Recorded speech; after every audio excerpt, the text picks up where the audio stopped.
அனைத்துலக உயிரோடை தமிழ் ILC தமிழ் உயிரோடை தமிழில் அன்றுகளை இலக்கின் சிந்தனை வாராந்த இலக்கு இணைய இதழில் பிரசுரிக்கப்படும் ஆசிரியர் தலையங்கம் அதனுடைய விளக்கத்தை உயிரோடை தமிழ் உறவுகளுக்கு எடுத்து வரும் நிகழ்ச்சியாக வாரந்தோறும் இடம்பெறுகின்றது. உயிரோடை தமிழில் இலக்கின் சிந்தனை. இந்த நிகழ்ச்சியில் எங்களோடு தமிழ் அறிஞர் மூத்த ஆய்வாளர் ஃபட்டிமார் மாஸ்டர் அவர்களும் பொறியியல் ஆய்வாளர் அரசு அவர்களும் இணைந்து விளக்கத்தை தரும் நிகழ்ச்சி. இங்கே கலையத்தில் இருவரும் இணைந்திருக்கின்றார்கள். வணக்கம் மாஸ்டர் அவர்களே. வணக்கம் தலாஞானி. வணக்கம் அரசு. வணக்கம் அரசு அவர்களே. வணக்கம் தலாஞானி. வணக்கம். இருவருக்கும் வணக்கத்தை தெரிவித்துக் கொண்டு மாஸ்டர், இன்று மாவீரர் வாரத்தின் 2வது நாளில் இணைந்திருக்கின்றோம். நேற்றைய தினம் தமிழர் தாயகம் எங்கும் உணர்வு பூர்வமாக தங்களுடைய உணர்வுகளை வெளிப்படுத்திய செய்திகள் கேட்டிருக்கின்றோம்.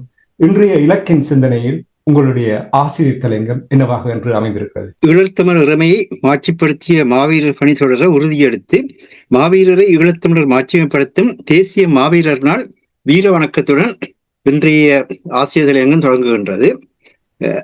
கனடாவில் பிரம்டன் நகரம் ஈழத்தமிழரின் தேசிய கொடியினை அங்கீகரித்து நகர முதல்வரே ஏற்றியமை, ஸ்காட்லாந்து பாராளுமன்றத்தில் ஈழத்தமிழரை ஸ்ரீலங்கா இனஅழிப்பு செய்ததென நீதியின் குரலாக ஸ்காட்லாந்து பாராளுமன்ற உறுப்பினர்களின் குரல் எழுந்தமை, தன்னாட்சியுடன் கூடிய கூட்டாட்சியை ஈழத்தமிழர் அடைவதற்கு இந்திய மத்திய அரசை வலியுறுத்துமாறு தமிழக அரசை தமிழ் தேசிய மக்கள் முன்னணி கோரியுள்ளமை போன்ற ஈழத்தமிழர்களுக்கு உற்சாகம் அளிக்கும் நிகழ்வுகளுடன் 2025ஆம் ஆண்டின் ஈழத்தமிழர் மாவீரர் வாரம் உலகெங்கும் உலக இனமாக உள்ள ஈழத்தமிழர்களாலும் இலங்கை தீவில் வரலாற்றுக்கு முற்பட்ட காலம் முதல் இன்று வரை தொன்மையின் தொடர்ச்சியுமான இறமையுடன் வாழும் ஈழத்தமிழர்களாலும் உற்சாகமாக முன்னெடுக்கப்பட தொடங்கியுள்ளது. அதனைத்தான் நீங்கள் தொடக்கத்திலே கூறினீர்கள். நேற்றைய தினத்திலே 1வது நாளிலேயே தமிழர் தாயகம் எங்கும் பேரெழுச்சியை பேரலையை காணக்கூடியதாக இருந்தது என்று கூறினீர்கள். வரலாற்று இறமையை மீளுறுதி செய்வதற்கு சிக்கல்கள் வருகின்ற பொழுது உயிரை கொடுத்து போராடி அந்த உயிர் தியாகங்கள் மூலம் இறைமையை உறுதி செய்யலாம் என்பது இன்றைய இறைமையை குறித்த ஆய்வாளர்களின் கருத்தாக உள்ளது. இதனால்தான் ஈழத்தமிழர்களின் இறைமையை மாட்சிமைப்படுத்திய மாவீரர்களை ஈழத்தமிழர்கள் மாட்சிமைப்படுத்தும் மாவீரர் நாள் 27/12/2025 ஈழத்தமிழர் தாயகத்தின் உலகெங்கும் ஈழத்தமிழர் தாயகத்தின் தேசிய நாளாக எழுச்சியுடன் கொண்டாடி ஈழத்தமிழர் தாயகத்தின் இருப்பை ஸ்ரீலங்காவின் இனஅழிப்பு, உட்கட்டுமான சிதைப்பு, அழிவு என்பனவற்றை கடந்து உலகுக்கு தெளிவுபடுத்தி வருகிறார்கள். கொண்டாட்டம் என்பது நன்றி தெரிவிக்கும் நாளாகவே வரலாற்றில் பரிணமித்தது என்பதை மீள நினைவுபடுத்தி அனைத்து ஈழத்தமிழர்களும் நன்றியுடன் தேசிய ஒருமைப்பாடு கொண்டு தேசமாக எழுந்து மாவீர தீபமேற்றும் மாவீரர் ஸ்ரீலாங்களுக்கும் தாயகத்துக்கு வெளியே இலங்கையிலும் தமிழகத்திலும் உலகெங்கும் மாவீரர் துயிலக மாதிரிகள் அமைக்கப்பட்ட அனைத்து மண்டபங்களுக்கும் திரண்டெழுந்து சென்று மாவீர தீபமேற்றி ஒவ்வொருவரும் தாயக வரலாற்று கடமையை செய்தாக வேண்டும் என்பதை இலக்கு நினைவுகூர விரும்புகின்றது. தமிழக்கிய மரபில் புறத்திணை 34வது பாடலில் புலவர் ஆலந்தூர் கிளார் சோழன் குளமுற்றத்து துஞ்சிய கிள்ளிபலவனை பல்லாண்டு வாழ்கவென பாடுகையில் நிலம்புடை பெயர்வது ஆயினும் ஒருவன் செய்தி கொன்றோர்க்கு உய்தியில் என பாடிய வரிகளில் செய்தி என்பது வரலாறு என்ற பொருளில் பாடியுள்ளார். உலகமே கீழ் மேலாக பெயர்ந்து அழியுமாறாயினும் ஒருவனுடைய வரலாற்றை அழித்தவருக்கு உய்வில்லை என்பது இதன் பொருள். மாவீரர் நாள் ஈழத்தமிழர் வரலாற்று நாள். மாவீரர்கள் வரலாறு என்பதே ஈழத்தமிழர் தாயகத்தின் வரலாறு. மாவீரர்களது வரலாற்றை உலகுக்கு வெளிப்படுத்த மறக்கும் ஒவ்வொரு ஈழத்தமிழருக்கும் ஆலந்தூர் கிளாருடைய இந்த பாடல் எச்சரிக்கை செய்கின்றது. ஊடகங்கள், சமூக ஊடகங்கள் நடத்தும் ஒவ்வொரு ஈழத்தமிழரும் மாவீரர் வாரத்திலாவது மாவீரர்களின் வரலாற்றை வெளிப்படுத்தி செய்தி கொல்லாத தமிழ் பண்பாட்டை நிலைநிறுத்தும் வரலாற்று கடமையை செய்ய வேண்டும் என்பதை இலக்கு நினைவுறுத்த விரும்புகின்றது. ஈழத்தமிழர் தாயகத்துக்கும் தேசிய நாளுடன் ஈழத்தமிழர்களை 400 ஆண்டுகால அடிமைத்தனத்தில் இருந்து விழித்தெழ வைத்து தேச மக்களாக தாயகத்தை பேணும் தேசிய விடுதலை போராட்டத்தை உறுதியுடன் விடுதலை அடையும் வரை தங்கள் வாழ்வாகவே வாழ வைக்கும் மரபணுவாக மாற்றிய 31 ஆண்டுகால ஈழத்தமிழர் தாயக நடைமுறை அரசு தலைவராகவும் தேசிய தலைவராகவும் மேதகு வேலுப்பிள்ளை பிரபாகரன் அவர்கள் ஈழமண்ணில் தோற்றிய நாளும் 26/11/1984 அமைகிறது. புதுவை ரத்தினதுரை அவர்கள் தேசிய தலைவரின் 50வது அகவையில் வாழ்த்துரைத்து உலகம் உள்ளவரை உனக்கு வயது என்று கவித்தலைப்பை எழுதியதை நனவாக்கி ஈழத்தமிழர் தாயகத்திலும் உலகெங்கும் நவம்பர் 26 ஒவ்வொரு ஆண்டும் தங்கள் மூச்சாக பேச்சாக செயற்பட வைக்கும் பேராற்றலாக தங்களுடன் வாழும் தங்கள் தேசிய தலைவருக்கு பிறந்தநாள் கொண்டாடுதல் ஈழத்தமிழர் மரபாக உள்ளது. இந்த தேசிய தலைமை பேணும் முறைமையும் மாவீரரை மாட்சிப்படுத்தும் முறைமையும் தலைவரதும் மாவீரர்களதும் நோக்கை அடைவதற்கான மக்கள் போராட்டங்களை ஜனநாயக வழிகளில் தமிழர் ஒருங்கிணைப்பின் வழி அமைக்கின்ற பொழுதே அர்த்தமுள்ள முறைமைகளாக அமையும் என்பதை இங்கு வலியுறுத்தி கூறப்பட வேண்டிய ஒன்றாக இருக்கின்றது. இன்று உலக வல்லாண்மையான அமெரிக்கா நாடுகளுடன் கூட்டாண்மை பங்காண்மை வழியாக தனது மேலாண்மையை நிலைநிறுத்தும் தீர்வுகளையே போராடும் மக்கள் மேல் மக்களின் பங்களிப்பு இன்றியே போராட்டங்களை முடிப்பதற்கான முடிவாக மாற்றி வருவது காசா முதல் உக்ரைன் வரை உலகம் தெளிவாக காண்கின்றது. மேலும் இன அழிப்பு செய்தும் நாட்டின் உட்கட்டுமானங்களை திட்டமிட்ட முறையில் அழித்தும் மக்களின் நாளாந்த வாழ்வில் இனங்காணக்கூடிய அச்சத்தை ஏற்படுத்தி அவர்களின் விடுதலை போராட்டங்களை அனைத்துலக சட்டங்களுக்கு மதிப்பளியாத ஒடுக்கும் முறைகள் இன்று உலக வழக்காகிவிட்டதை காசாவிலும் உக்ரைனிலும் தெளிவாக உலகம் காண்கின்றது. இத்தகைய ஆபத்தான சமகால உலக அரசியல் ஒழுங்குமுறையில் ஈழத்தமிழர்கள் தங்கள் தேசிய தலைவரின் வழிகாட்டலான மக்கள் பலத்தை நம்புதல் வழியாகவே ஈழத்தமிழர் நிலைமையை பாதுகாக்க முடியும்.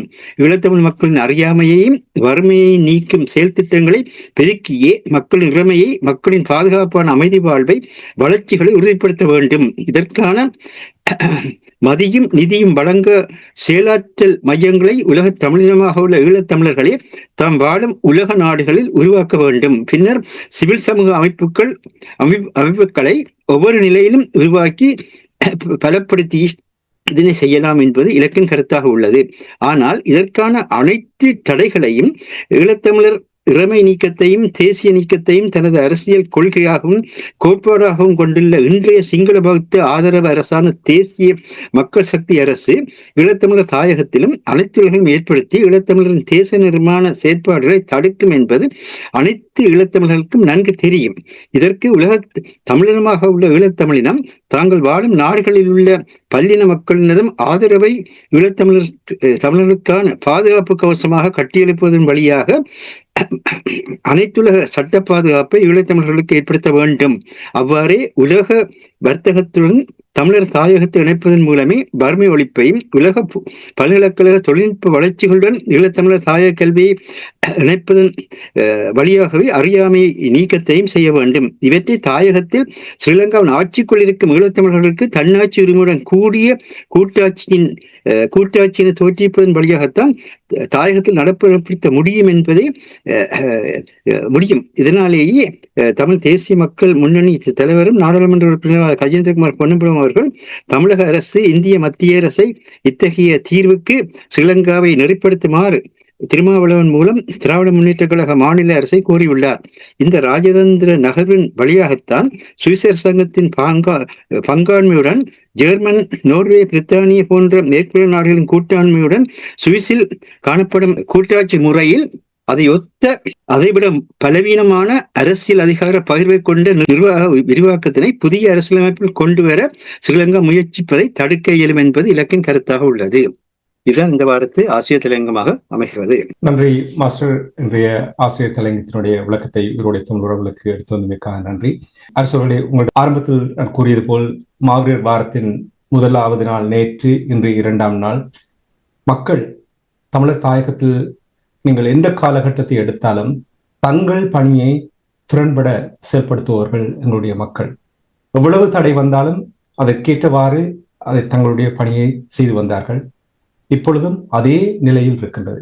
தமிழர்கள் மாவீரர் நாள் தொடர்பாக இந்த விடயங்களை கூறும் பொழுது தமிழர்கள் நகர்ந்து செல்ல முடியாமல் இருப்பதற்கு அமைப்புகளும் நாடாளுமன்ற உறுப்பினர்களிடம் ஒரு சரியான திட்டமும் வழிகாட்டலும் இல்லாதது ஒரு முக்கிய காரணமாக இருக்கின்றது. இந்த நிலைமையை மாற்றுவதற்கு மக்கள், தெளிவாக இருக்கின்ற மக்கள் என்ன செய்யலாம் என்று நீங்கள் கருதுகிறீர்கள்? உண்மைதான். என்று சொன்னால் நீங்கள் பார்க்கலாம், இப்ப புலம்பெயர் தேசத்தில் இருக்கின்ற அமைப்புகள், அடுத்தது தாயகத்தில் இருக்கின்ற அரசியல் கட்சிகள், மக்கள். இவை மூன்றும் ஒன்றாக இணைந்து செயற்பட வேண்டிய, ஆனால் மூன்று தனித்தனி வழியில் இருக்கிறார். இவன் சரி, அவர்கள் தனித்தனி வழியில் இருந்தாலும் மக்களுடன் ஆவது இந்த அமைப்புகளுக்கோ அல்லது இந்த புலம்பெயர் அமைப்புகளுக்கோ அல்லது அரசியல் கட்சிகளுக்கோ ஒரு நெருக்கமான தொடர்பு இல்லை என்பதை கடந்த கால அரசியல் வரலாற்று நகர்வுகளை பார்க்கும்போது உங்களுக்கு தெரியும். ஏன்னா மக்கள் தங்கள் இப்ப மாவீரர் பாரமாக இருக்கலாம், மாவீரர் நாளாக இருக்கலாம், அந்த மக்கள் தங்கள் போராளிகளை, அதில் அந்த போரில் பலியாகிய மக்களை, நாட்டுப்பற்றாளர்களை எல்லாம் நினைவு கூறும் நேரத்தில் அவர்கள் ஒரு எழுச்சியாகத்தான் இருக்கிறார்கள். அதை யாராலும் மலங்கடித்து விட முடியாமல் தான் இருக்கின்றது. ஆனால் அரசியல் என்று வரும்போது இங்கு, அதாவது புலம்பெயர் தேசத்தில் இருக்கிறவர்களின் சிந்தனை ஓட்டத்துக்கும் அங்குள்ளவர்களின் சிந்தனை ஓட்டத்துக்கும் பாரிய வேறுபாடு இருக்குது. எங்கேயோ ஒரு இடத்துல ஏதோ ஒன்று மிஸ்ஸிங்காக இருக்கிறது. என்னென்றால் கள யதார்த்தம் என்பது வேறு, இங்கிருக்கிற யதார்த்தம் என்பது வேறு. நாங்கள் இங்கத்தையான, அதாவது புலம்பெயர் தேசத்தின் எங்கள் வாழ்க்கை முறையுடன் அதை ஒப்பிட முடியாது. ஒரு கோயிலில் அந்த மக்களுக்கு தேவையானது என்னவென்று என்று சொன்னால், அந்த மக்களுக்கான ஒரு பாதுகாப்பான வாழ்க்கை முதலில், அவர்கள் தங்கள் தாயகத்தை தக்க வைப்பதற்கான வழிமுறை, அதற்கு அடுத்ததாக அவர்களின் சுதந்திரம், அந்த விடுதலை அல்லது தனிநாடு.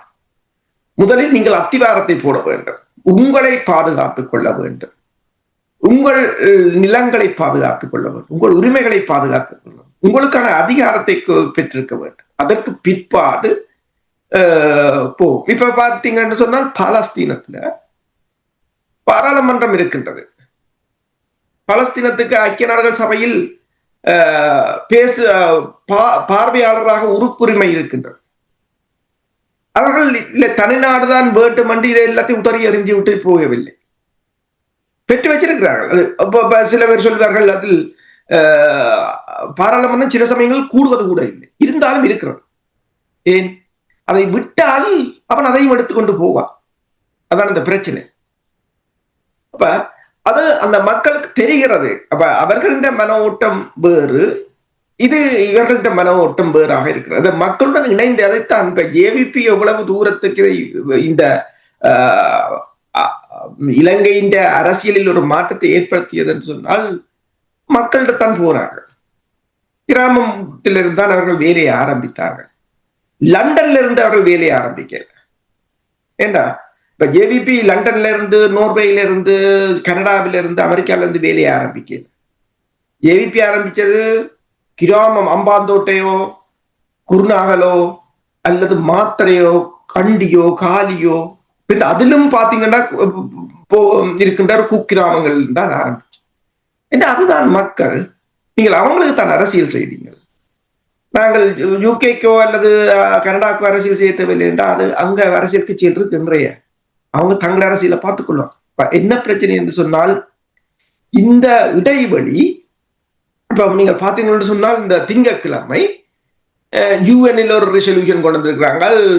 யூஎன் ரெசல்யூஷன் 2803 என்று சொல்லி இந்த பலஸ்தீனர், அதாவது அந்த அதாவது சட்டவிரோத குடியேற்றத்தை, ஒரு சட்டவிரோத குடியேற்றத்தை சட்டவிரோதமாக்குறது. என்னென்று அவங்களோட லாங்குவேஜ் அப்படித்தான் போடுவாங்க. இந்த ரெசல்யூஷன் இதுல எடுத்தா சிம்பிளா விளங்குற மாதிரி போட மாட்டாங்க, என்றால் அதுக்குள்ள ஒரு பிடி இருக்கும். அப்ப சட்டவிரோத குடியேற்றத்தை சட்டவிரோதமாக்குறது என்றால் அத வாசி விளங்குறதுக்கு இடையில அரைவாசி நாடு போடும். இப்ப அத ரஷ்யா செக்யூரிட்டி கவுன்சில் அதை கொண்டு வந்தோடனே ரஷ்யாவும் சீனா 15 நாடுகள்ல 13 நாடுகள் அங்கீகரிச்சிருக்கிறாங்க. 13 ரஷ்யாவும் சீனாவும் வெளியேறிட்டு எதிர்க்கையில வெளியேறிட்டார். அவங்க சொன்னது சிம்பிள் சொல்யூஷன். நாங்கள் கேட்கிறது 2 ஸ்டேட் சொல்யூஷன். 2 தேசத்தை அங்கீகரி என்றால், நீ சட்டவிரோத குடியேற்றத்தை சட்டவிரோதமாக்குறது என்றால் எங்க வார அதை அவன் நேர கேட்டிருக்கிறாங்க. நாங்கள் சொன்னது வேற, நீங்கள் கொண்டு வந்தது வேற. அரபு நாடுகள் எல்லாம் அங்கே அதை பாராட்டி இருக்கிறது. ஓகே, உங்கள அல்ல கையெல்லாம் இருக்கிறவங்க பாராட்டலாம், அது வேற விஷயம். அவங்க 2 பேரும் சொன்னது அதுதான்.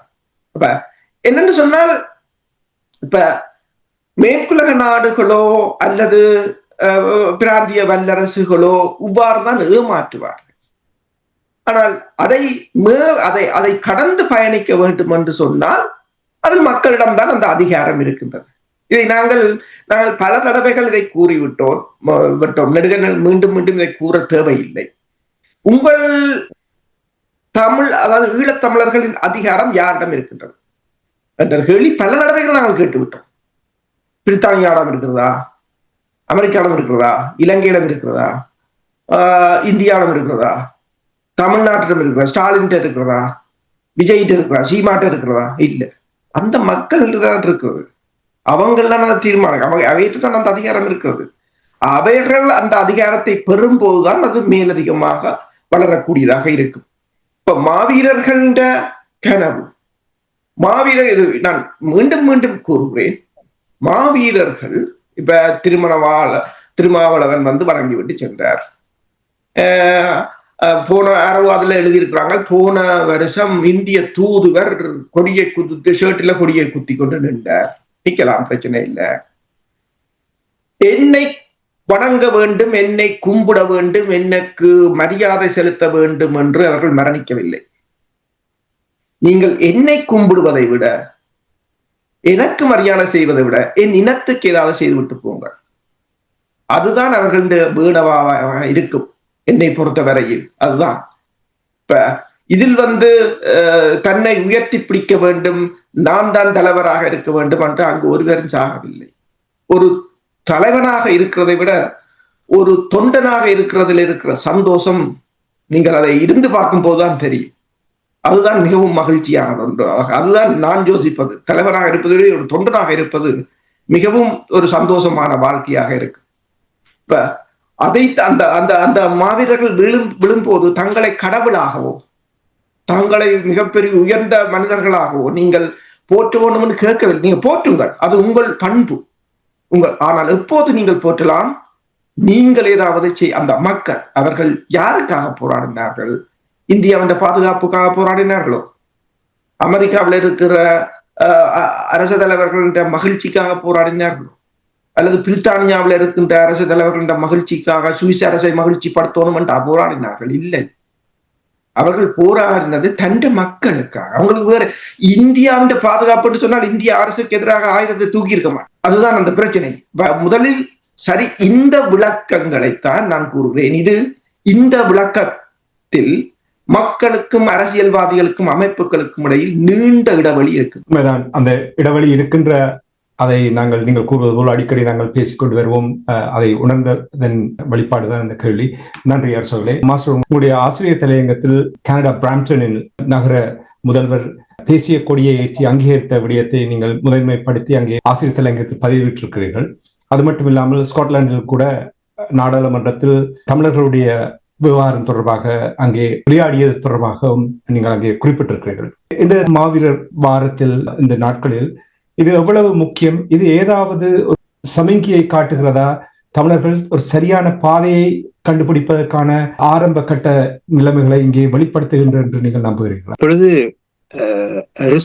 கூறிய இந்த அமைப்புகள், கட்சிகள் இடையிலும் மக்களிடையிலும் இருக்கின்ற இந்த இடைவெளியை நிரப்புவது என்பது சமூக அமைப்புகளால் தான் முடியும். சாதாரண தமிழ் மக்களால் தான் முடியும்.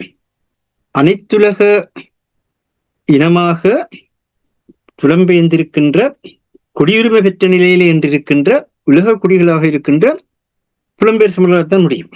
இப்ப இந்த இடைவெளி நீக்கப்படுவதாக இருந்தால் சாதாரண மக்கள் தமிழர்களுடைய தேசிய விடுதலை போராட்டத்தை அது உலகினுடைய தேசிய விடுதலை போராட்டங்கள் ஒன்று என்பதை ஏற்றே ஆக வேண்டும். அப்படி ஏற்கின்ற பொழுதுதான் அதனுடைய கோரிக்கையாகிய இந்த மண் எங்களின் சொந்த மண், இதில் நாங்கள் பாதுகாப்பான அமைதியான வளர்ச்சியை எங்களுடைய தன்னாட்சி உரிமையின் அடிப்படையில் அமைத்துக் கொள்வதற்கு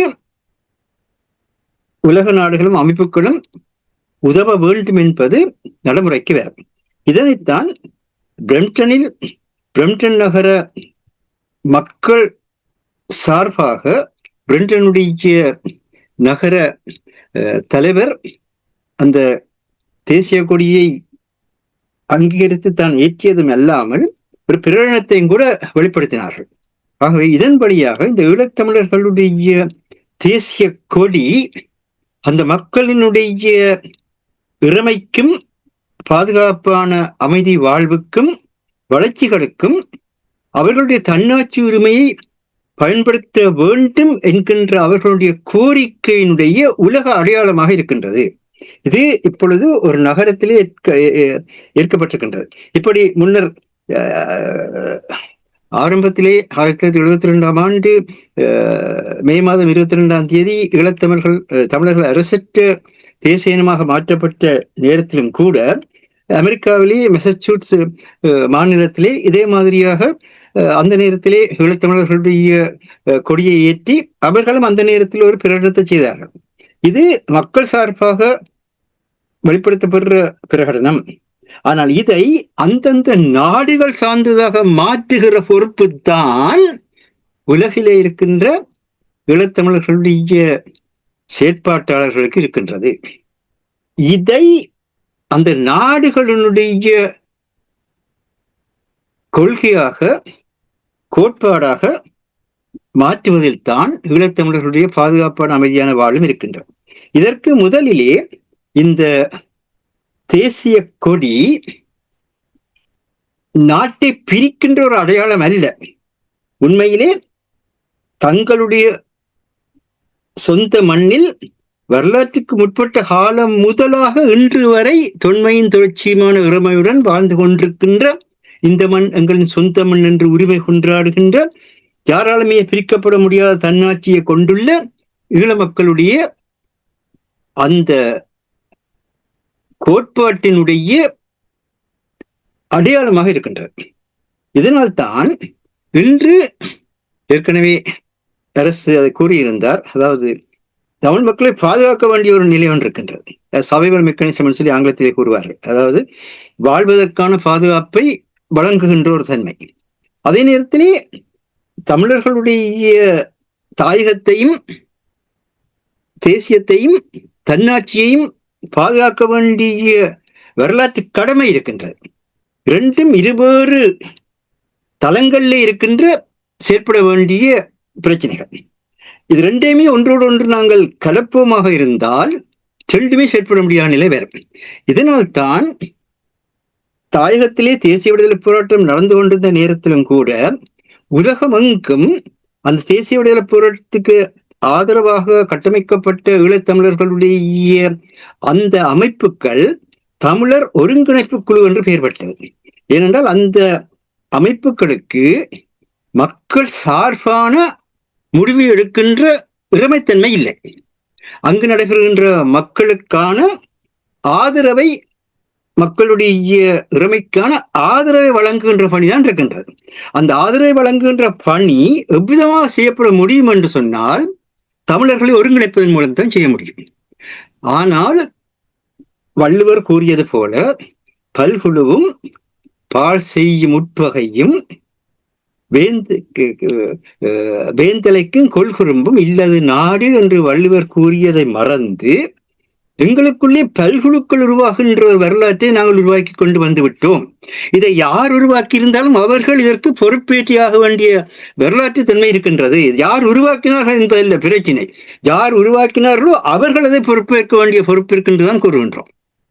அதனை தெளிவாக வெளிப்படுத்த வேண்டிய, ஆங்கிலத்தில் சொல்வதாக இருந்தால் டிரான்ஸ்பரன்சி, அக்கௌண்டபிலிட்டி, இது ரெண்டும் மிக முக்கியம்.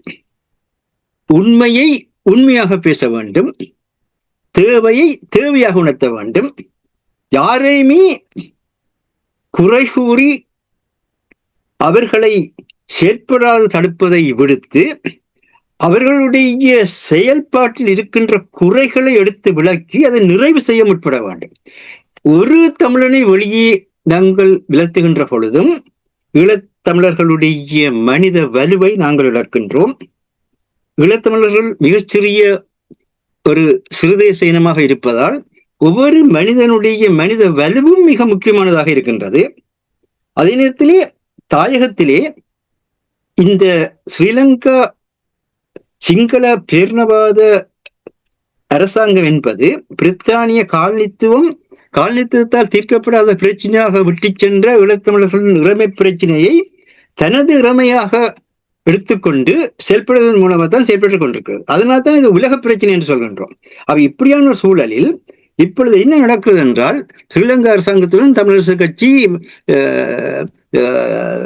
ஸ்ரீலங்கா அரசாங்கத்தின் அரசு தலைவர் அன்ருகுமார திசுநாயக்கவுடன் பேச போனார்கள். ஆனால் மூத்தவரும் தமிழரசு கட்சியின் தலைவருமாக இருக்கிற சிவஞானம் அவர்கள் என்ன சொன்னார்கள் என்றால், நாங்கள் பிரிக்கப்பட முடியாத இலங்கையுள் கூட்டாட்சி ஊடாக வாழ்வதற்கே விரும்புகிறோம். இதை நீங்கள் சொல்லத்தான் வேண்டுமா?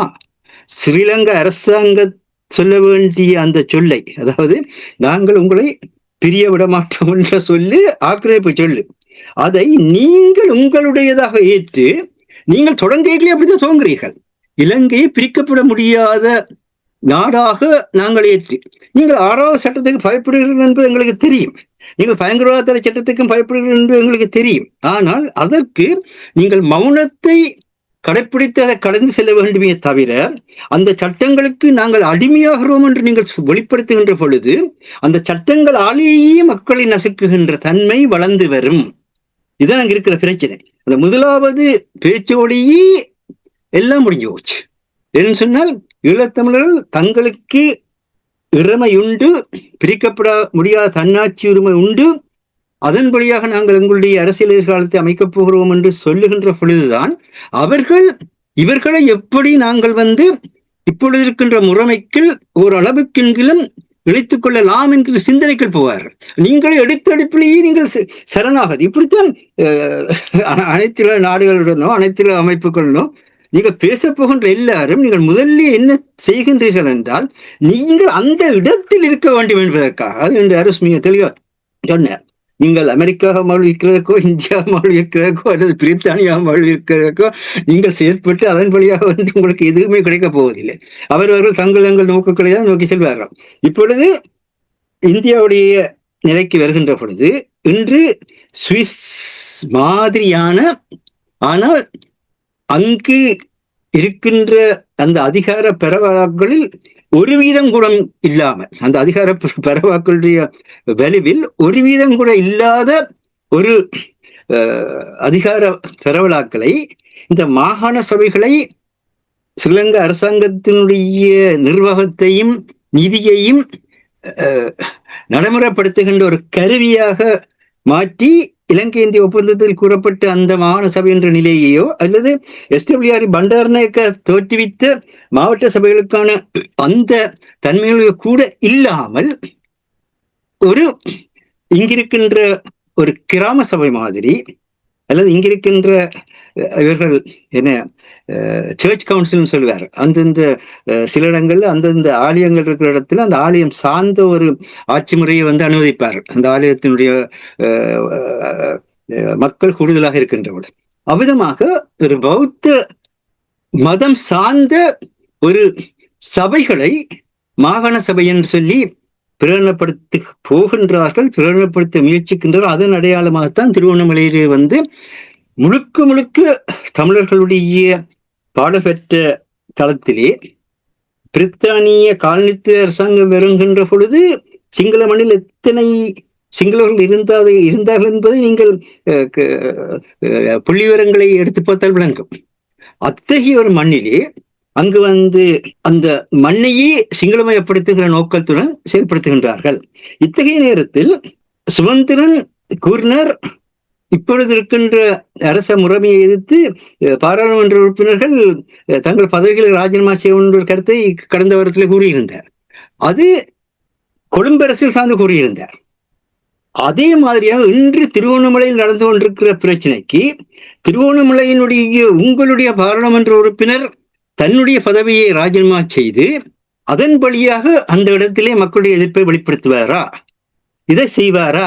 அப்படி செய்வாராக இருந்தால் நீங்கள் கொழும்பு சார்பாக ராஜினாமா செய்ய வேண்டும் என்று சொல்லி நீங்கள் கூறிய தன்மை, அது அந்த பேச்சுவார்த்தை நடந்து கொண்டிருக்கின்ற பொழுது அனுரகுமார திசாநாயக்கா கூறினார், இந்த சிறையிலே இருக்கின்ற அரசியல் கைதிகளை விடுவிப்பது சம்பந்தமாக சுமந்திரன் கோரிக்கை எழுப்பின பொழுது அவர் கூறினார், 2 காரணங்களால் விடுவிக்க முடியாது. ஒன்று அவர்கள் நீதிமன்றத்தினால் தண்டிக்கப்பட்டவர்கள், அடுத்தது பொதுமக்களுக்கு அழிவுகளை ஏற்படுத்தினவர்கள். இந்த 2 காரணங்களாலும் அதனை நீதி பிரச்சனையாக தான் பார்ப்பதாக ஒரு நியாயப்படுத்தல் கொண்டு வந்தார். அப்பொழுது சுமந்திரன் மிக கட்டித்தனமாக கூறினார். ஒன்று சொன்னார், என்னன்னு சொன்னால், நீங்கள் அதனை நீதி சம்பந்தமானதாக பார்ப்பதா இருந்தால் நெல்சன் மண்டேலாவும் பிரித்தானிய அரசாங்கத்தினால் தண்டிக்கப்பட்டவர்தான்.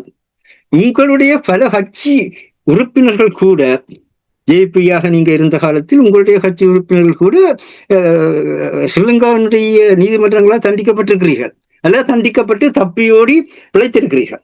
அப்படியானால் அதையும் நீங்கள் சொல்ல வேண்டும், நெல்சன் மண்டேலாவை உலகம் எங்கே இருக்கக்கூடாது, ஏற்றுக்கொள்ளக்கூடாதுன்னு சொல்ல வேண்டும் என்ற கருத்தை முன்வைத்தார். அவ்வாறு இன்னொரு விடயத்தையும் கூறினார். அது மிக முக்கியமான கருத்து என்னவென்று சொன்னால், ரணில் விக்ரமசிங்க கடந்த காலத்தில் நடந்த பேச்சுவார்த்தையின் பொழுது இந்த பொதுமக்கள் தாக்கப்பட்டார்கள் என்கின்ற அந்த கருத்துக்கு அவரே எதிர்கருத்தை கூறினார். நாங்களும் குண்டுவீச்சுக்களையும் விமான தாக்குதலை நடத்தினோம் தானே என்று கூறினார் என்று. ஆகவே இந்த பொதுமக்கள் தாக்கப்பட்டார்கள் என்ற போரியல் கால நிகழ்வுகளை சமகாலத்துக்குள் எடுக்க முடியாது என்பதை சிங்கள தலைமையை கூறியது என்பதை சுட்டிக்காட்டினார். அத்துடன் அனுரகுமார திசாநாயக்கா மௌனமான ஒரு நிலை ஏற்பட்டது. இதுதான் சிக்கலான விடயம். ஆனால் இவ்விதமாக நீங்கள் பேசுவதை பாராட்டுகிறோம். உங்களுடைய சட்ட நுணுக்க தன்மைகளையும் நீங்கள் தேவையான இடத்தில் தேவையான வரலாற்று தன்மைகளை கொண்டு இணைப்பதும் மிக முக்கியமான விடயம். ஆனால் நீங்கள் செய்கின்ற பிழை என்னவென்றால், இப்படியெல்லாம் கூறிய அதே சுமந்திரன் அவர்கள் தான் என்ன கூறுகின்றார் என்றால், அந்த 5 ஆவணங்களின் அடிப்படையில் அரசியல் அமைப்பு திருத்தத்தை கொண்டு வாருங்கள் என்று கூறினார். அப்பொழுது அனுரகுமார் திசாநாயக்கா சிரித்துக் கொண்டே சம்பந்தர் ஐயாவால் கொண்டு வரப்பட்டதா என்று ஒரு நமற்றல் சிரிப்பை சிரித்ததாக பத்திரிகை சுட்டிக்காட்டுகின்றனர். அவருக்கு மௌனமாக இருந்துவிட்டு தன்னுடைய இந்த பேச்சுவார்த்தை தொடர்பான அறிக்கையில் மிக தெளிவாக கூறுகின்றால், இதுவரை காலமும் இருந்த எந்த ஒரு அரசியலமைப்பு முறைகளும் இங்கிருக்கின்ற பிரச்சனைகளுக்கான தீர்வை கொண்டு வராது. ஆகவே இவற்றை தவிர்த்து நாங்கள் இங்கிருக்கின்ற மக்களுடைய பிரச்சனைகளை தீர்க்கக்கூடிய அரசியலமைப்பு முறையை கொண்டு வருவோம் சொல்லி கூறியிருக்கிறார். அது நல்ல விஷயம்.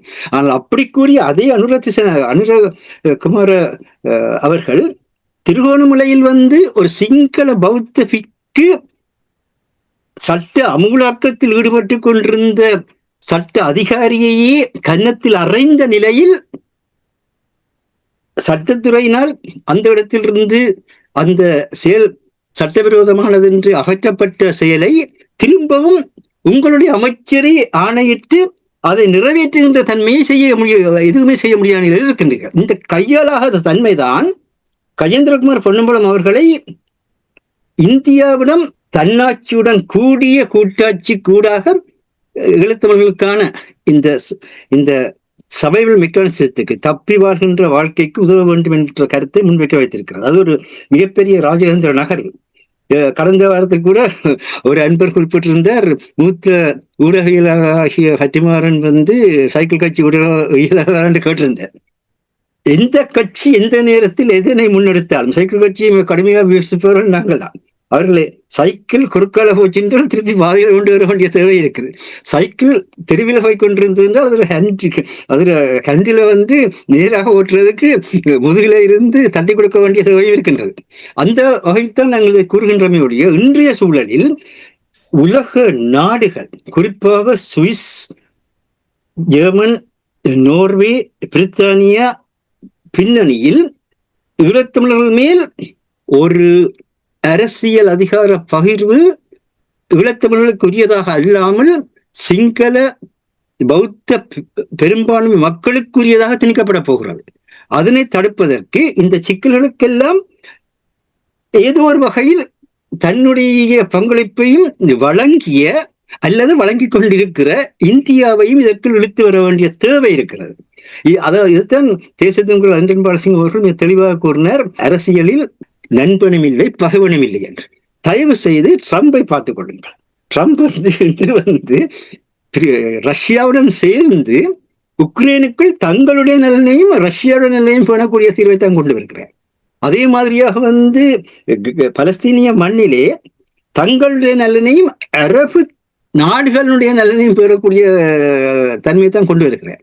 இவ்விதமாக ஒவ்வொருவரும் தங்கள் மக்களுடைய நலனை தேசத்தினுடைய என்று ட்ரம்ப் அமெரிக்காவில் செய்வதை யாருமே குறை சொல்லவில்லை. ஏன்னு சொன்னால் அமெரிக்கா மிகப்பெரிய கடன்படி நிலையில் இருக்கின்றது. அந்த கடன்படி நிலையிலிருந்து விடுவிக்க வேண்டிய தேவை இருக்கின்றது. பிரித்தானியா மிகப்பெரும் கடன்படி நிலையில் இருக்கின்றது. பிரான்ஸ் மிகப்பெரும் கடன்படி நிலையில் இருக்கின்றது. அவைகள் தங்களை தாங்களே அந்த தன்மையிலிருந்து விடுவிக்கின்ற முறைத்தான் தங்களுடைய அரசியல் அமைப்பார்கள். இந்த நேரத்தில் இந்திய மத்திய அரசு இந்த தமிழர்களுடைய இந்த பிரச்சனையில் வந்து அதனுடைய செல் நெறியை காலத்துக்கு காலம் திசை திருப்புவது இந்திய மத்திய அரசு தான் என்பது எல்லோருக்கும் தெரிந்த விடயம். அதில் எந்த ஒரு இரண்டாம் கட்ட பேச்சுக்கும் இடமில்லை. அதனை சரியாக செயல்படுத்துவதா இருந்தால் அதனுடனும் உரையாடல் ஆரம்பிக்கப்படத்தான் வேண்டும். இப்பொழுது அனுரகுமார திசாநாயக்கா அடுத்த உரையாடலுக்கு தமிழர் கட்சி வழங்கி இருப்பதாக கூறுகின்றார். ஏனென்றால் இவர்கள் நாங்கள் உங்களுடைய அந்த ஐக்கிய ராஜ்யத்தை, அதாவது ஒரே நாடு என்பதை நாங்களும் உங்களுடன் சேர்ந்து முன்னெடுக்கிறோம் என்று கூறிய காரணத்தில் வழங்கி இருக்கின்றார். இதனை தடுத்து நிறுத்துவதற்குத்தான் தன்னாட்சியுடன் கூடிய கூட்டாட்சியாவது கொண்டு வாருங்கள். முதல் மக்களுடைய பாதுகாப்பு உறுதிப்படுத்தப்பட வேண்டும், மக்களுடைய வளர்ச்சி அமைதி உறுதிப்படுத்த வேண்டும். அதற்கு முதல்ல வந்து தன்னாட்சியுடன் கூடிய முறையமாக கொண்டு வாருங்கள் சொல்லி தேசிய மக்கள் தமிழ் தேசிய மக்கள் முன்னணி கேட்டிருக்கிறது. அதனை கூட நாங்கள் கொள்கை அளவில் வந்து அதை ஏற்கவில்லை என்பதையும் சொல்கின்றோம். என்னன்னு சொன்னால் யார் வந்து ஸ்ரீலங்காவினுடைய அந்த அரசியலமைப்புக்குள் தங்களுக்கான தீர்வை கோருகின்றார்களோ அவர்கள் வந்து மாவீரர்களை மறந்தவர்கள் என்ற நிலை வந்துவிடும். என்றால் மாவீரர்களுடைய நிலை வந்து மக்களையும் மண்ணையும் பாதுகாக்கின்ற பிரிக்கப்பட முடியாத உரிமையான தன்னாட்சி உரிமையுடன் கூடிய தாயக தேசிய தன்மையை நிலைநிறுத்துவது. அதனை நீங்கள் சட்டத்தின் மூலமாக அடைவதற்கு இந்த உத்திகளை பயன்படுத்தினால் வரவேற்கின்றோம். ஆனால் நீங்களும் அதில் கவனமாக இருக்கணும் என்றால் உங்களுக்கும் 6வது திருத்தம் இருக்கிறது, உங்களுக்கும் 13வது, உங்களுக்கும் பயங்கரவாத தடைச்சட்ட தன்மை இருக்கு. அந்த பயங்கரவாத தடைச்சட்டம் என்பது முந்தியை விட மோசமான நிலையில் முந்தி பயங்கரவாத தடைச்சட்டம் தற்காலிகமான ஒரு சட்டமாக தான் இருந்தது. இப்பொழுது நிரந்தர சட்டமாக மாற்றுவது மாத்திரமல்ல, முந்தி இருந்த சட்டங்களை வார்த்தைகளால் நியாயப்படுத்தி மீளவும் அதைவிட மோசமான நிலையில் நிலப்படுத்துகிற ஒன்றாகத்தான் வரப்போகின்றது எல்லாருக்கும் தெரிந்தபடியும். அப்ப இவர்களெல்லாம் எதிர்த்து போராடுவதற்கு நாங்கள் மக்களை ஒருங்கிணைக்க வேண்டும், நாடுகளை ஒருங்கிணைக்க வேண்டும். எல்லாத்துக்கும் மேலாக இந்திய துணைக்கண்டத்தினுடைய மேலாண்மையாக இருக்கிற இந்தியாவுடனும் உரையாட வேண்டிய தேவை வருகின்றது. இப்பொழுது தன்னை வந்து தான் இடதுசாரி தன்மை உள்ள வலதுசாரி ஆட்சி என்று காட்டிக் கொண்டிருக்கிற அனுரகுமார திசாநாயக்காவையும் உரையாடல் மூலம் சந்திக்க வேண்டிய தேவை இருக்கிறது. இதை செய்வதற்குத்தான் புலம்பெயர் தமிழர்கள் நாங்கள் வந்து ஒன்று திரள வேண்டும். எங்களுக்கு இருக்கின்ற இந்த சின்ன சின்ன ஆசைகளை, சிறகடிக்கும் ஆசைகளை தயவு செய்து மூலையில் வைத்துவிட்டு இதை நீங்க செய்யவில்லை என்று சொன்னால் இன்னும் ஒரு வருடம் இல்லை 2 வருட காலத்தில் நீங்கள் ஈழத்தமிழரை பற்றி பேசவே முடியாத நிலையில் ஸ்ரீலங்காவை பற்றி பேசுகின்ற ஒரு நிலையை இந்த அரசாங்கம் தோற்றுவிக்கும். நன்றி மாஸ்டர். அடிப்படை மாற்றத்தை கேட்கும் பொழுது நீங்கள் கனடாவில் ஆரம்பித்து உலக வளமே வந்து அதை நீங்கள் எவ்வாறு செய்ய வேண்டும் என்றதை நீங்கள் உங்களுடைய அரசியல் அனுபவத்தினூடாக வெளிப்படுத்தி இருக்கிறீர்கள். இங்கே நீங்கள் கூறியதில் 2-3 முக்கியமான விடயங்கள் இருக்கிறது. அதாவது காலம் சென்ற சம்பந்தன் அவர்கள் எப்படி செயல்பட்டாரோ, சுமந்திரனோடு சேர்ந்து செயல்பட்டாரோ, அவர் இருவருக்கும் இடையில் ஒரு நிகழ்ச்சி இருந்தது. அதை முற்றுமுழுதாக நாடாளுமன்றத்திலிருந்து அவரை நிராகரித்தாலும் கூட அவர் தொடர்ச்சியாக அதை பயணித்துக் கொண்டிருக்கிறார். தமிழரசு கட்சி எடுக்கின்ற இந்த நடவடிக்கைகள் ஒரு ஆபத்தான நிலைமை இருப்பதை பலர் கூறியிருந்தார்கள். நான் அதை கூறவில்லை. தமிழரசு கட்சியின் நிறுவன தலைவரும் வாழ்நாள் தலைவருமாக இருந்த தந்தை செல்நாயம் அவர்களால் 1975ஆம் ஆண்டு ஸ்ரீலங்கா பாராளுமன்றத்திலே நாங்கள் 24 வருஷம் இந்த ஜனநாயக அரசியல் வழிகளுக்கு எல்லாம் பயணித்தோம். எங்களுடைய அரசியல் உரிமையை அடைய முடியாத போய்விட்டது. நாங்கள் எங்கள் தன்னாட்சி உரிமையை பயன்படுத்தி எங்களுடைய எதிர்காலத்தை அமைக்க போகின்ற சொன்னதை சிவஞானம் மறந்து தமிழரசு கட்சிக்கு துரோகம் செய்யக்கூடிய முறையில் அவர் பேசியதால் தேசிய மக்கள் சக்தியினுடைய பாராளுமன்ற உறுப்பினர் இளங்குமரன் அவர்கள் பாராளுமன்றத்திலே இவர்களை பார்த்து தமிழரசு கட்சி அழிக்கிற நீங்களே எங்களை கதை சொல்லாதீர்கள் சொல்ல வேண்டிய நிலையை உருவாக்கினார். இதுதான் மிக முக்கியமான விடயம். நிச்சயமாக நீங்கள் நன்றி. சிவஞானம் தொடர்பாக கூறும்பொழுது நான் நினைக்கின்றேன் அவர்களுடைய காலம் கடந்து விட்டது. இந்த சமகால அரசியல் புரியாமல் என்ன நடக்கின்றது. இப்ப பாருங்கள், ஒரு உதாரணத்துக்கு நீங்கள் அமெரிக்கா டொனால்ட் ட்ரம்ப் தொடர்பாக கூறும்பொழுது நியூயார்க்கில் நடந்த மேயருக்கான தேர்தலில் மம்தானி அவர்கள் வெற்றி பெற்றிருக்கிறார். அந்த வெற்றி பெறுவதற்கு முன்னதாக டொனால்ட் ட்ரம்ப் என்ன சொன்னார்? அவரை டிப்போர்ட் பண்ண போறார்கள். இப்பொழுது என்ன நடந்திருக்கின்றது? அவர் வெள்ள மாளிகைக்கு சென்று அவரோடு சேர்ந்து செயல்படுவதற்கு தயாராக இருக்கிறார்கள். பாருங்கள் எப்படி அந்த டைனமிசம், இவர்களுக்கு இது புரியவில்லை. பழைய ஓல்ட் ஸ்கூல் என்று சொல்லுவார்கள்.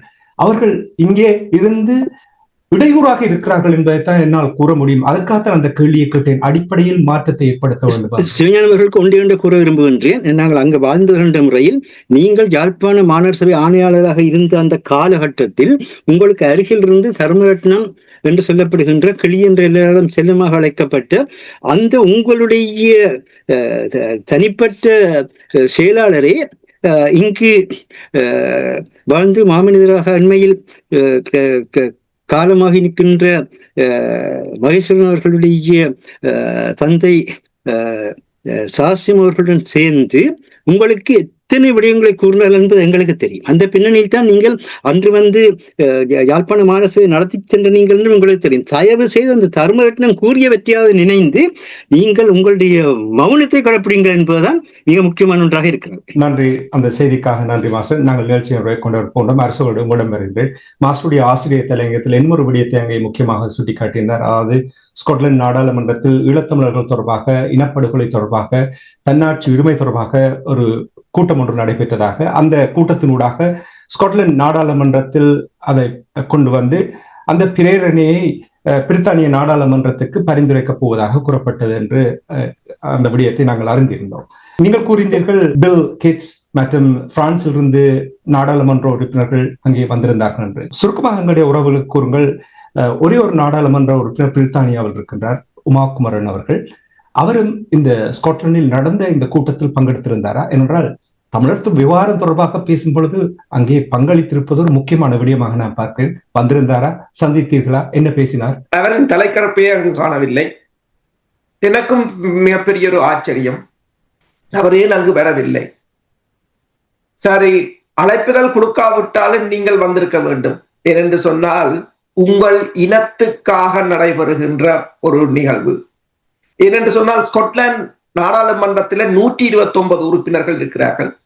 அதுல Scottish national party 60, conservative and union party 28, labour party 21. அதாவது உமா குமரன் இருக்கின்ற லேபர் பார்ட்டியில 21 நாடாளுமன்ற உறுப்பினர்கள் இருக்கிறார்கள். அதே நேரத்தில் நீங்கள் பார்த்தீங்கன்னு சொன்னா கிரீன் பார்ட்டியில 7 நாடாளுமன்ற உறுப்பினர்கள், ஸ்காட்டிஷ் லிபரல் டெமோக்ராட்டில 5 பேர், ரிஃபார்ம் யூகே ஒரு ஆள், இண்டிபெண்டன்ட் 6 பேர். சரி, SNP 60 பேர், அவங்க மெஜாரிட்டியா இருந்தாலும் லேபர் பார்ட்டியில 21 பேர் இருக்கிறார்கள். இப்ப அங்கு நடந்த சம்பவத்துல நீங்கள் அந்த நாடாளுமன்றத்துல நாடாளுமன்ற வெப்சைட்ல வெளியிட்ட அவங்களோட ஸ்காட்டிஷ் நாடாளுமன்ற வெப்சைட்ல வெளியிட்ட அந்த இதை நீங்கள் போய் பார்த்தீர்கள் என்று சொன்னால் தீர்மானத்துல 8 நாடாளுமன்ற உறுப்பினர்கள் சைன் பண்ணி இருக்கிறார்கள். அப்ப இங்க 21 லேபர் நாடாளுமன்ற உறுப்பினர்கள் இருக்கிறார். உங்களை ஈஸ்டாமில இருக்கிற இங்க பிரிட்டிஷ்காரனுக்கு வீட்டை கட்டி கொடுத்து சோசியல் வாக்கு உங்களை அனுப்பல. உங்களுக்கு அந்த வேலையை அதுக்கு வேணும்னா நாங்கள் பிரிட்டிஷ்காரனையே தெரிவு செய்திருப்போம். உங்களோட சொசைட்டியிலும் உங்களோட குடும்பத்திலும் நான் எம்பி ஆயிட்டேன்றதுக்காக உங்களை அங்க அனுப்பல. உங்களை உதற்கு பின்னுக்கு நின்றவர்கள் சரியான ஊழல் செய்ததாகத்தான் நான் கருதுகிறேன். பின்னுக்கு நின்றவர்கள் என்னதை கூறுகிறீர்கள்? லேபருக்கான தமிழர்கள், கன்சர்வேட்டிவ்கான தமிழர்கள் தான் பொறுப்பு கூற வேண்டும். பொறுப்பு கூறலை நீங்கள் ஸ்ரீலங்காட்ட இருந்து ஆரம்பிக்காதீங்கோ, உங்கள்கிட்ட இருந்து ஆரம்பிங்கோ, பொறுப்பு கூறுங்கோ. என்ன செய்தா இப்ப 21 நாடாளுமன்ற உறுப்பினர்கள் ஆதரவு வேணும், இல்லாட்டி பதவி விலகுவாரா கேட்கிறா?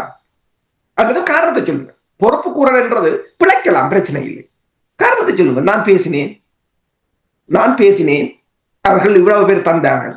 ஏனென்றால் அங்கு வந்தவர்களிடம் நான் கலைத்த போது பல லொபியும் செய்கிறார்கள். பல நாடாளுமன்ற உறுப்பினர்கள் 8 பேர் சைன் பண்ணிக்கிறார்கள். சிலர் இமெயில் அனுப்பி இருக்கிறார்கள் கேள்வி கேட்டு, இதில் சிலதுகள் இப்படி இப்படி இருக்குது என்று. அதுக்கு தாங்கள் விளக்கம் கொடுத்து அவர்களை கன்வின்ஸ் பண்றதாக அதுல வந்த இளைஞர்கள் தான் இந்த வேலையை செய்து கொண்டு அவர்கள் கூறினார்கள். தாங்கள் அவர்களுக்கு பதிலை அனுப்பி அதை விளங்கப்படுத்துகிறதா. நீங்கள் செய்ய வேண்டிய, நீங்கள் அதில் இன்னும் என்னென்ன, நீங்கள் ஒரு நாடாளுமன்ற உறுப்பினராக இருக்கிறீர்கள். இப்ப பிரான்சில் இருந்து நாடாளுமன்ற உறுப்பினர் கார்லோஸ் வந்தார். அவரை பில் கிட்ஸுக்கு யார அறிமுகப்படுத்திய போது அவர்கள் பிரான்சின் நாடாளுமன்ற உறுப்பினர், ஸ்கொட்லாந்து நாடாளுமன்ற உறுப்பினர், அவர்கள் ஒரு நல்ல அந்யோன்யமாக கதைத்தார். அப்ப நீங்கள் ஒரு நாடாளுமன்ற உறுப்பினர் உங்களுக்கு அங்க ஒரு வேல்யூ இருக்கு. அதுக்குத்தான் உங்களை நாடாளுமன்ற உறுப்பினராக கொண்டு வந்ததுக்கு நீங்களா படாரண்டு குதிச்சு நாடாளுமன்ற உறுப்பினராக வந்துட்டீங்களா? தமிழர் ஒரு பங்களிப்பும் இல்லையா? ஒரு அமைப்பு உங்களுக்கு பங்களிப்பு செய்ய இல்லையா? நான் அதற்கும் கேட்கிறேன். எந்தெந்த அமைப்பு உங்களுக்கு பங்களிப்பு செய்ததோ அந்தந்த அமைப்பின் நிகழ்வுகள்ல நீங்கள் நிற்க வேண்டும். அதுதானே பங்களிப்பு என்று நீங்கள் கூறும் பொழுது அவருடைய தேர்தல் பிரச்சார காலத்தில் அமைப்புகள் கொடுத்த நிதி உதவியை நீங்கள் கூறுகிறீர்கள். நான் ஒரு தெளிவுக்காக அந்த கேள்வியை கேட்கிறேன். சரியா? எனக்கு தெரியாது நிதியுதவி கொடுத்தார்களோ இல்லையோ ஒன்று. ஆனால் பங்களிப்புன்றது நிதியுதவியாகவும் இருக்கலாம், அவர்களுக்கான துண்டு பிரசுரங்களை விநியோகிப்பது, பிரச்சாரங்களை மேற்கொள்வது, அவர்களை அதற்கு கொண்டு வருவதற்கு தமிழ் மக்களிடம் ஒரு விழிப்புணர்வை ஏற்படுத்துவது. தமிழ் மக்களிடம் வாக்குகள் நிறைய இருக்கின்றது. சரி, நீங்கள் இப்ப லேபர் பார்ட்டியின் வாக்குல வந்துட்டா நாங்கள் உங்கள்ட்ட ஒண்ணுமே கேட்கல, அது பிரச்சனை இல்லை. உங்களை இதயத்தை சொல்லுங்க. நீங்கள் தனியா லேபர் கட்சியின் இதுல வந்தீர்களா? இல்லை என்று சொன்னால் தமிழ் மக்களிட உங்களுக்கு உதவிகளை, அதாவது பிரச்சாரமாக இருக்கலாம், உங்களுக்கான இப்ப போஸ்டர் அடிக்கிறதாக இருக்கலாம், நிதி உதவி, என்ன உதவியோ தமிழ் மக்கள் உங்களுக்கு செய்யவில்லையா? இதுதான் நான் கேட்கிற கேள்வி. என்னென்று சொன்னால், இப்ப நிதி உதவி என்று சொன்னால் அது சில வேளை அது நாடாளுமன்ற இதுக்கே முரணாக வந்துவிடும்.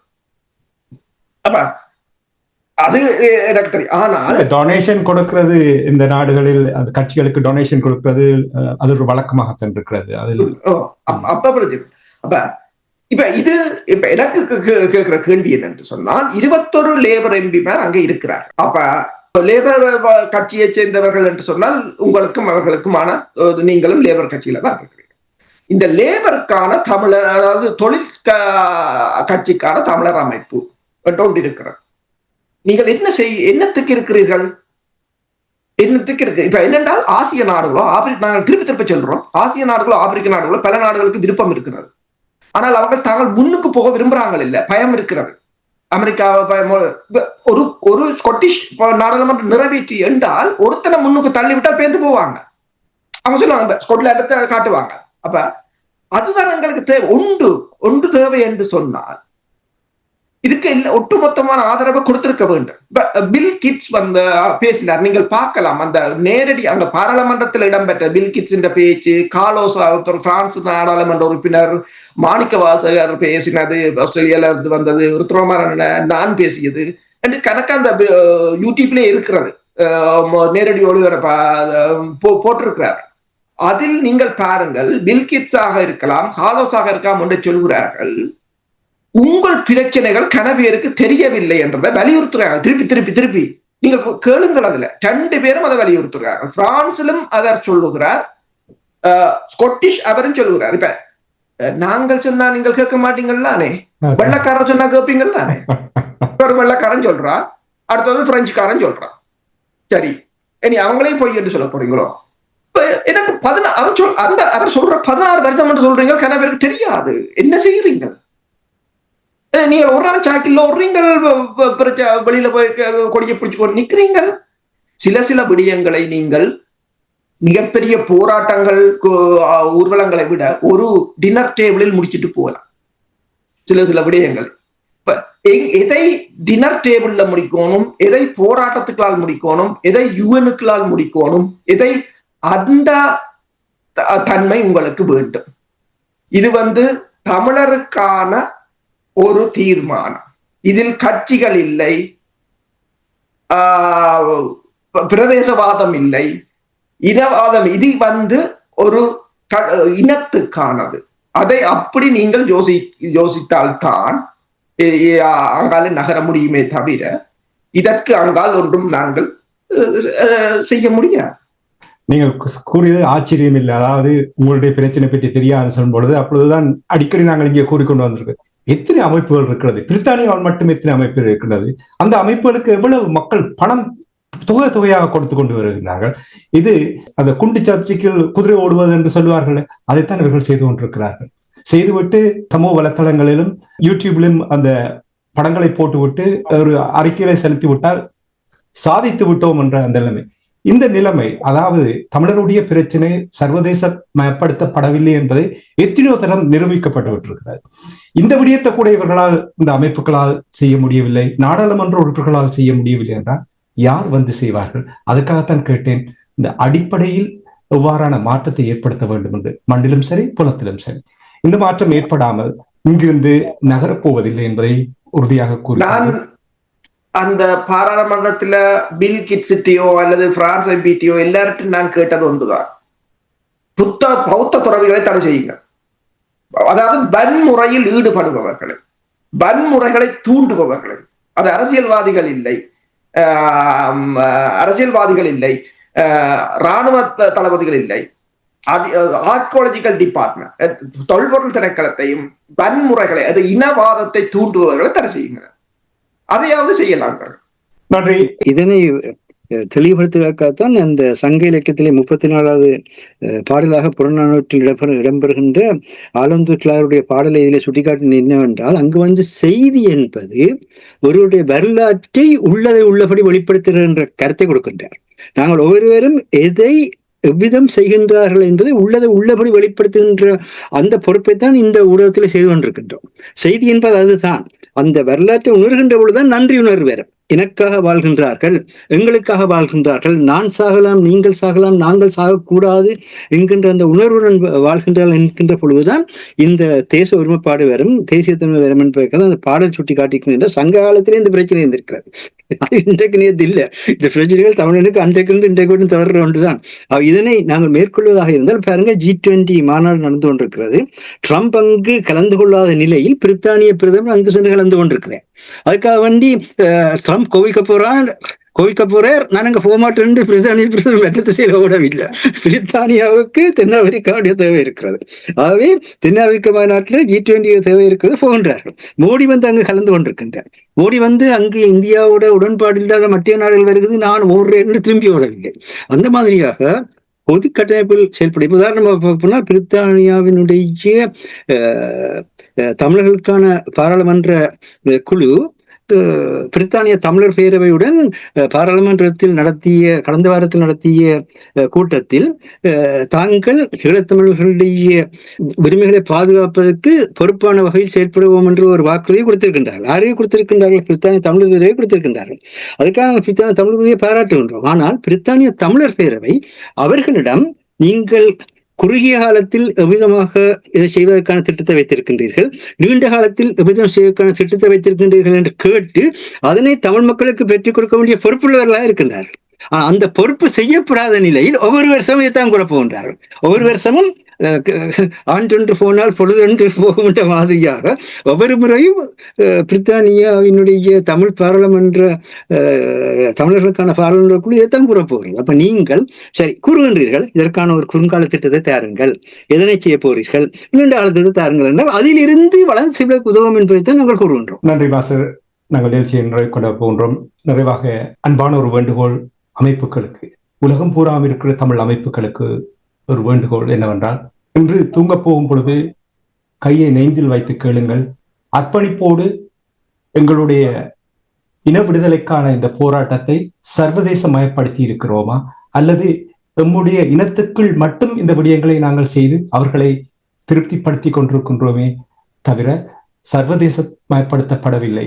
சர்வதேசமயப்படுத்தப்படாவிட்டால் நாங்கள் இங்கிருந்து நகர முடியாது. இந்த உண்மைத்தன்மையோடு நீங்கள் செயற்படுவீர்களாக இருந்தால் உங்களுடைய இனம் விடுதலை பெறும். அதற்காக நீங்கள் செயற்படுவீர்கள் என்ற அந்த நம்பிக்கை, குறிப்பாக இந்த மாவீரர் வாரத்தில் 2ஆம் நாளில் இணைந்திருக்கின்றோம், செயற்படுவீர்கள் என்று நம்புகிறேன். வள்ளுவர் உங்களுடைய கருத்தை தான் எடுத்துக்கொண்டார். பொய்யக்க பொய்த்தபின் தன்னஞ்சே தன்னை சுடும். இதுதான் வள்ளுவற்ற கருத்து. அந்த வள்ளுவருடைய அந்த சொற்பதத்தோடு நாங்கள் இன்றைய இலக்கின் சிந்தனை நிகழ்ச்சியை இன்றைக்கு கொண்டு வந்து மீண்டும் அடுத்த வாரம் இணைந்து கொள்வோம். இன்றைய நிகழ்ச்சியில் பங்கெடுத்த தமிழறிஞர் மூத்த ஆய்வாளர் ஃபட்டிமார் மாஸ்டர் அவர்களுக்கும் போரியல் ஆய்வாளர் அரசு அவர்களுக்கும் நன்றி கூறி தனாஞானி இந்த நிகழ்ச்சியை கொண்டு வருகின்றேன். நன்றி, வணக்கம் மாஸ்டர். நன்றி, வணக்கம் அரசு அவர்களே. நன்றி, வணக்கம். எமது பார்வையாளர்களுக்கு வணக்கம். மக்களின் குரலாய் ஓங்கி ஒலிக்கும் இலக்கு மின்னிதழ் மற்றும் உயிரோடை தமிழ் வானொலி ஆகிய இவ்விரு ஊடகங்களும் உங்களைப் போன்ற எமது நேயர்கள் நண்பர்களின் ஆதரவிலேயே இயங்கி வருகின்றன. மிக குறைந்த வளங்களுடன் பல இடர்கள் மற்றும் தடைகளை தாண்டி பயணிக்கும் எமது ஊடகங்களின் பணிகள் மேலும் வளர உங்களால் முடிந்த நிதியுதவியை வழங்கி இன்னும் காத்திரமான செயற்பாடுகளை முன்னெடுக்க உதவுமாறு மிகவும் பணிவன்புடன் வேண்டி நிற்கின்றோம். உங்கள் பங்களிப்பு உங்களின் உரிமை குரலாய் ஓங்கி ஒலிக்கும். நன்றி.